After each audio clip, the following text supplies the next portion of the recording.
Assalamualaikum warahmatullahi wabarakatuh. Hello everyone.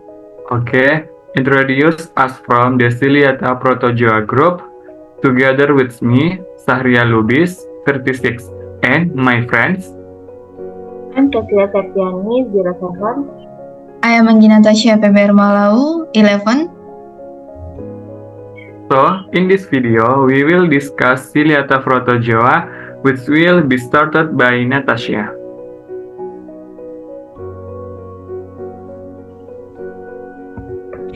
Definition of protozoan ciliates. Ciliates are a type of protozoa that have movement organs in the form of cilia or vibrating hair. Next.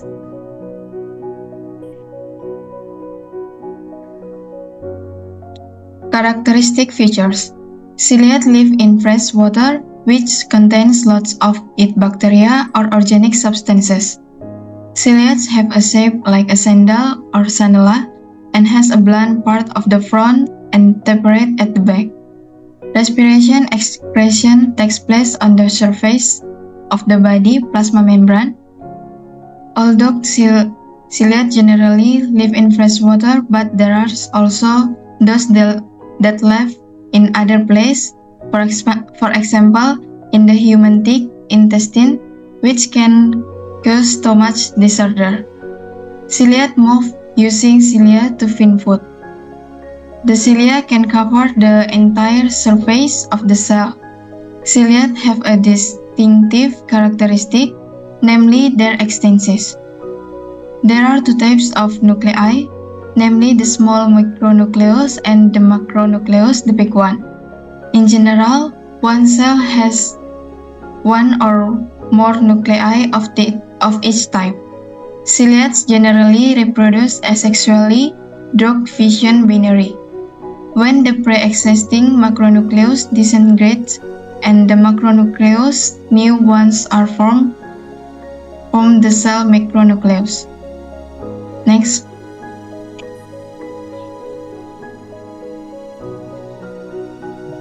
This time we will discuss one species of ciliate protozoa more specifically, namely Balantidium coli. History and distribution. The only ciliate protozoa parasite of humans is Balantidium coli. This was first described by Mumstead in 1857 in the feces of dysenteric patients. It is the large protozoa parasite of humans. It is present worldwide, but the prevalence of the infection is very low. Balantidiasis is a zoonosis, the principal reservoir being the pig, monkey, and rats are also infected. Next.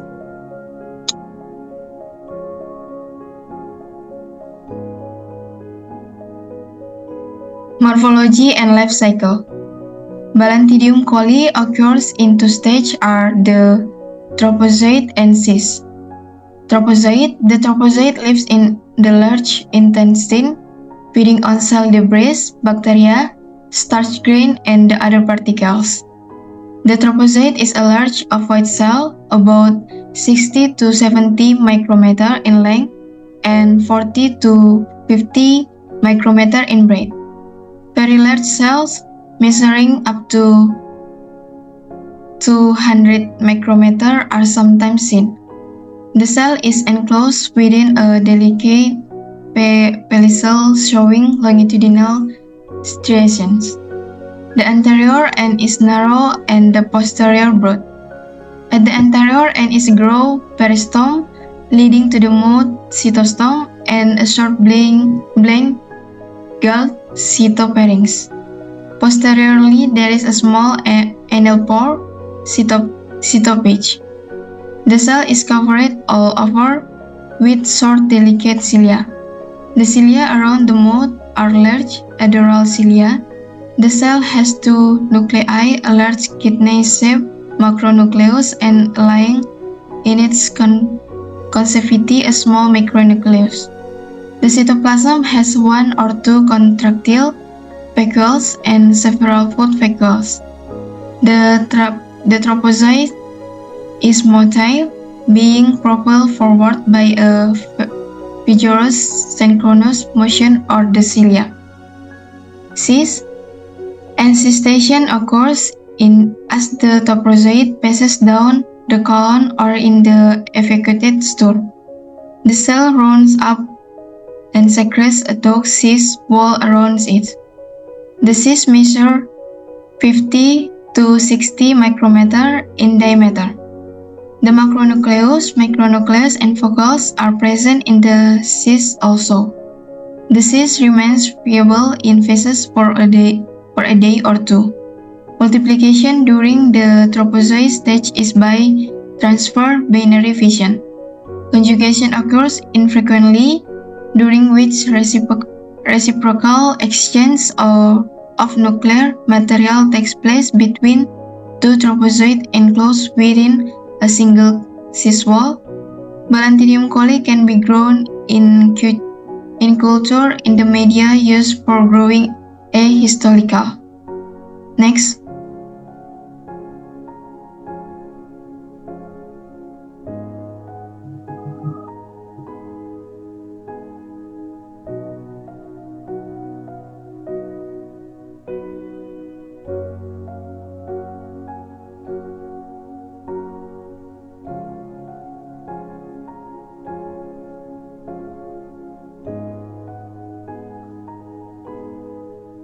Symptoms.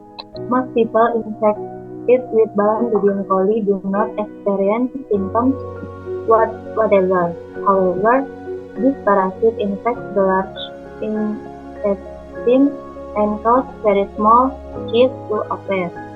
People with weakened immune system might experience symptoms balantidiasis, such as persistent diarrhea, stomach-ache, weight loss, nausea, vomiting, irregular fever, bloody diarrhea, chronic diarrhea, anorexia, colitis, and weight loss. If the above symptoms are not treated, you may experience perforation intestine, which can cause acute inflammation of the peritoneum, the membrane that lining the stomach. Sometimes this condition can reduce lung function. The bad condition of the symptoms above can cause the sufferer to experience dehydration and prostration, especially if Balantidium coli has occurred begins to attack the inner wall of the intestine. Condition of the patent gastrointestinal tract balantidiasis can cause irritation and large colitis. If not untreated, this condition can lead to colon perforation in the most severe cases. Balantidiasis can cause sores of puncture deep in the inner wall of the intestine, causing acute inflammation of the peritoneum. Condition of the peritoneum or the membrane that lines the inflamed stomach or stomach space is also called peritonitis. Although rare, the condition balantidiasis can cause lung function disorders. Epidemiology.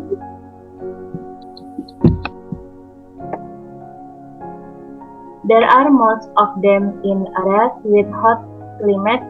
In humans, the frequency is low, around 0.77% in pigs, 63 to 19% according to Young.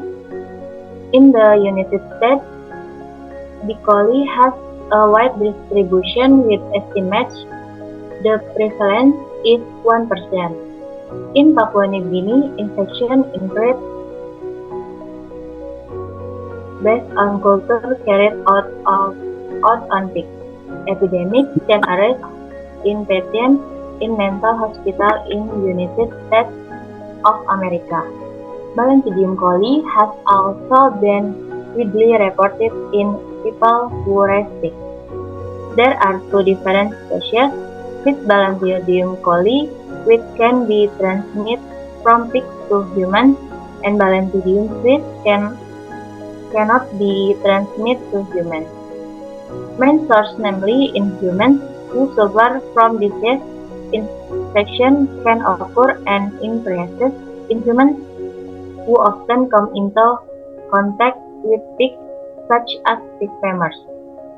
Workers in the usual slaughterhouses, slaughter-raising animals, especially pigs, have poor sanitation and crowded places such as prisons, mental hospitals, dormitories, and etc.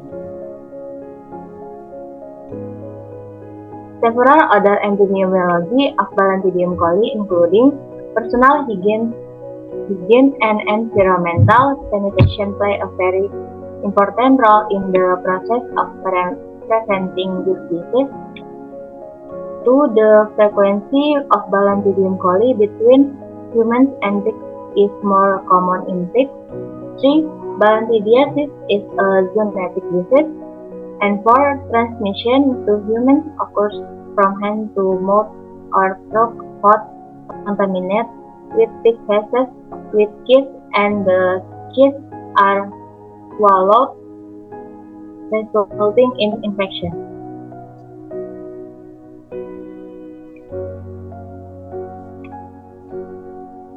Okay, pathogenicity.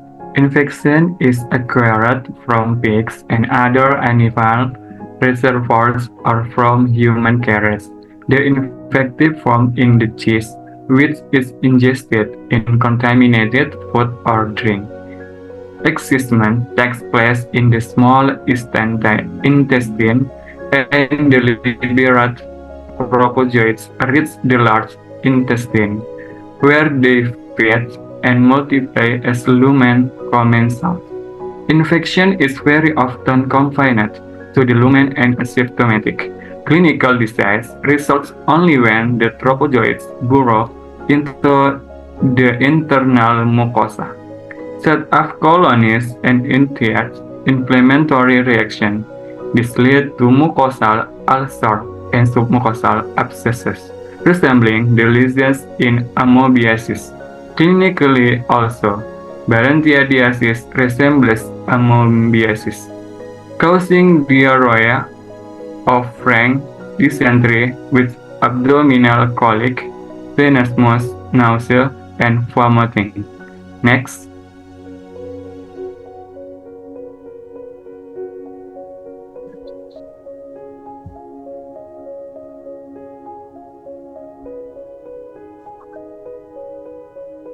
Prevention. Because protozoa ciliates mostly attack aquatic organisms such as fish, here are several ways to prevent protozoa ciliates infection. 1. Maintain water quality. Water filtration. Make sure the water used is well filtered to remove organic particles that can become food for ciliates. Chlorination. Chlorine at low levels can help kill ciliates and other parasites. However, it is important to keep chlorine levels at a level that is safe for aquatic organisms. Water aeration. Good water aeration help maintain high levels of dissolved oxygen, which can help inhibit the growth of ciliates. Change the water regularly. Change the water periodically to reduce spots buildup and maintain overall water quality. Next.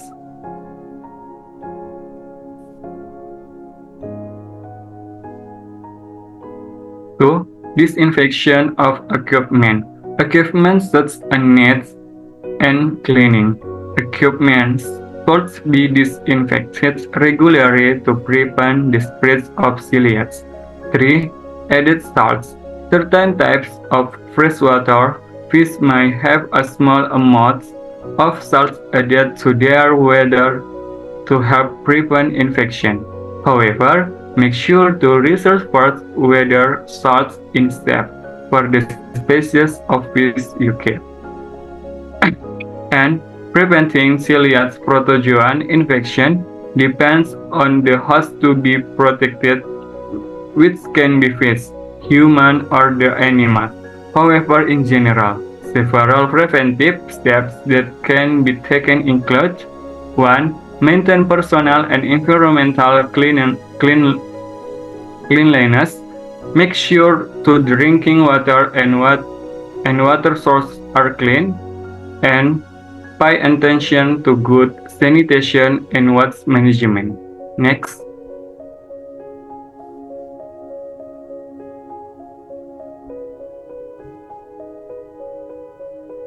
And the last time, diagnosis and treatment.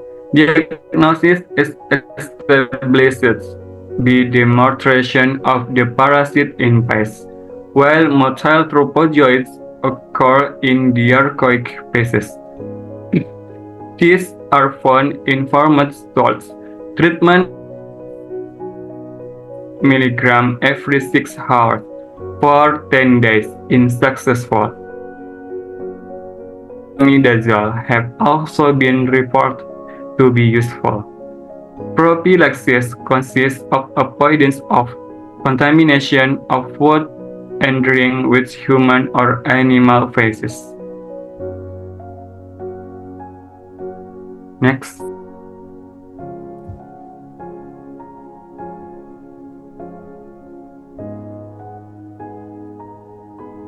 Next.